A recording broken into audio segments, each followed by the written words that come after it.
The defense for George Zimmerman, their goal is to get this case dismissed.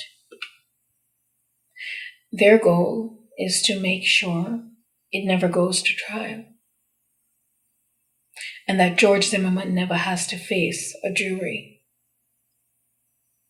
It would be a bigger payday for Mark O'Mara if he can take it to trial, but that would not be good for his client. George Zimmerman's medical record was leaked, and it most certainly wasn't leaked by the prosecutor's office. It was leaked by the defense. And they would only leak information if they feel it supports their case. Clearly, they believe this does. From what I can tell, the defense strategy is to block media access to full discovery while leaking bits of info to support their case. But there was no dispute that George Zimmerman and Trayvon Martin were wrestling. Several witnesses said they were wrestling. That George Zimmerman wound up with injuries is expected. And we know what Trayvon's main injury was: a fatal gunshot wound to the chest. The dispute was whether Zimmerman's injuries were severe enough to cause him to fear for his life, and under what circumstances those injuries occurred. We know that Trayvon's injuries were severe enough to cause his death, while George Zimmerman didn't seek even emergency medical transport that night, perhaps only being seen briefly by paramedics. George didn't seek medical treatment until the following day, and Benjamin Crump, the victim's family attorney, says Zimmerman went to his doctor for medical clearance to return to work.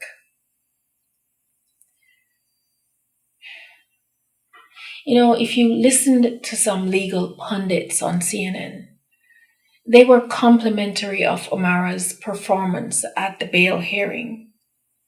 But they accused the prosecutor of overcharging and producing a thin affidavit. But I happen to think the prosecutor, while not being particularly aggressive, managed to get a feel for the defendant when he unexpectedly took the stand to address the victim's family. George was caught lying when he told the grieving parents that he didn't know how old their son was, saying he thought the victim was a little younger than himself.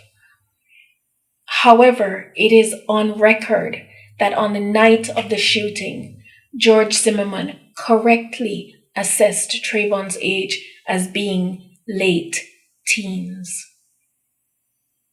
which can be anywhere from 17 to 19. Well, George Zimmerman is 28 years old.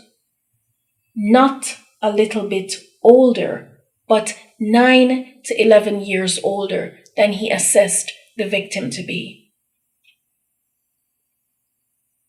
It is now known that Zimmerman lied to the court about his finances. He was not indigent at the time he allowed his lawyer to plead that in court. Both these lies are based on information that is either widely known or can be verified easily. Yet George told the lies anyway. It goes to his credibility. You see, the prosecutor's case is that George Zimmerman showed reckless disregard for Trayvon's life by profiling him, by following him, and by murdering him. She doesn't believe Zimmerman's story of self-defense. She is calling George a liar and a murderer.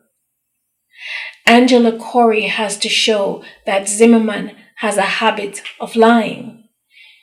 She will call his credibility into question as reason to go to trial.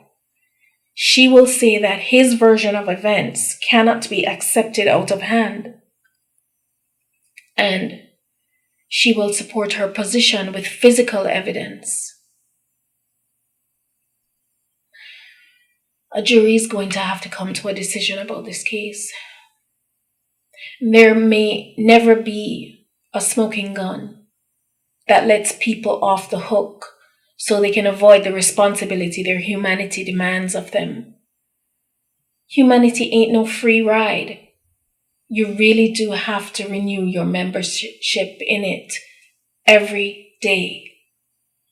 Jurors will have to face their biases and ask themselves if, in this case, and in this case alone, do they believe the improbable? Do they believe, for example, a man who has a history of recklessly confronting authority? Would that man hesitate to confront a boy in his late teens? Do they believe a man who chooses to disregard the rules of neighborhood watch and arm himself with a deadly weapon and proceed to pursue a minor, a pedestrian? Would such a man obey when advised not to follow? A man who tells barefaced lies to grieving parents while sitting on the stand, would such a man hesitate to lie about other things? Do they believe a man who assaults another man, a police officer, and claims he did it because the cop didn't identify himself? Well, who did George Zimmerman think the man was? And does George think he has the right to assault civilians, but not cops? If the man had been a civilian, would that assault have been okay? Would such a man hesitate to assault a teenaged boy? Do they believe a man who, when charged with domestic violence, countercharges, hiding in the ambiguity of he said, she said, by saying that he was the one who was abused, not his girlfriend? Would that man hesitate to do essentially the same to avoid a more serious charge of murder? There are many other questions here. When exactly did George Zimmerman spot Trayvon Martin? We assume that it's on the return trip from the store. But what if Zimmerman watched Trayvon as he walked to the 7-Eleven? On what leg of his journey did the phone call begin between Trayvon and his girlfriend? Was Trayvon distracted by the conversation as he walked to the store?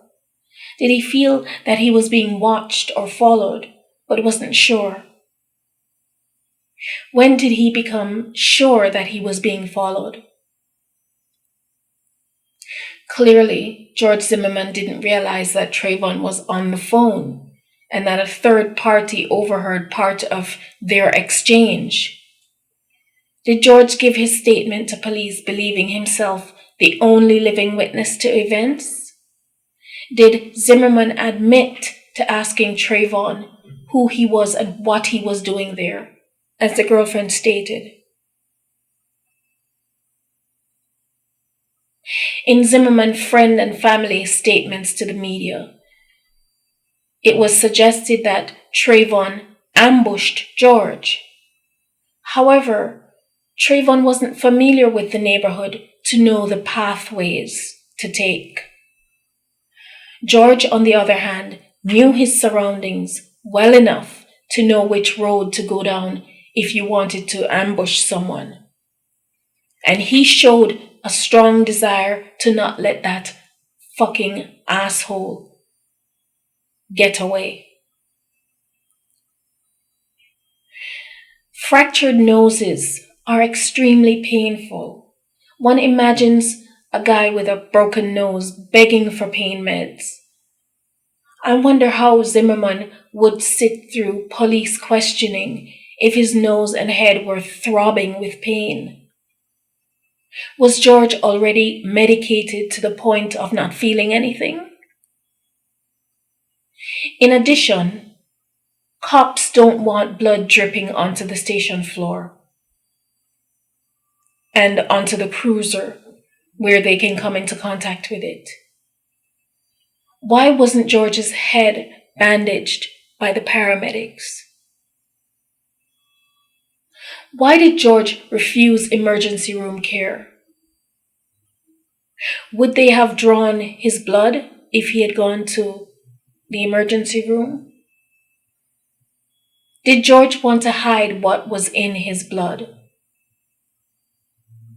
What was in George Zimmerman's blood panel that might have fueled his outrageous behavior?